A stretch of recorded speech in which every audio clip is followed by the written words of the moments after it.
56 மாதங்களாக வெளித்தன்மை இல்லாமல் ஒரு கார்ப்பரேட் நிறுவனம் போல் அதிகார வர்க்கத்தின் உச்சத்தில் இருக்கும் திமுக குடும்பம் கோடிக்கணக்கில் கொள்ளையடித்து தமிழ்நாட்டை மிகப்பெரிய கடன் சுமையில் தள்ளியுள்ளது. இதை பொறுப்புள்ள எதிர்க்கட்சியாக சுட்டிக்காட்டுகிறோம். திமுக கடந்த 56 மாத கால வருடத்திற்கு 1 லட்சம் கடன் வாங்கி தமிழ்நாட்டை மிக கேவலமான வகையில் நிர்வாகம் செய்து ஏற்கனவே இருந்த கடனை விட கூடுதலாக சுமார் 4 லட்சம் கோடி கடனை அதிகரித்துள்ள நிர்வாக திறனற்ற திமுக அரசின் சாதனை. ஆட்சிக்கு வந்த ஒரு வருடத்திலேயே விடியா திமுக அரசு கொள்ளையடித்த எல்லா ஆடியோவிலும் வந்த செய்தி 30,000 கோடி ரூபாயை திரு சபரீசன் அவர்களும் திரு உதயநிதி அவர்களும் என்ன செய்வது என்று தெரியாமல் தவித்து வருவதாக அப்போதைய நிதியமைச்சர் திரு பழனிவேல் தியாகராஜன் அவர்கள் தெரிவித்தது அனைவரும் அறிவீர்கள்.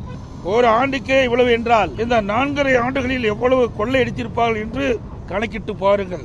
ஊழல் செய்வதை தவிர இவர்கள் தமிழக மக்களுக்கு எந்த நன்மையும் செய்யவில்லை.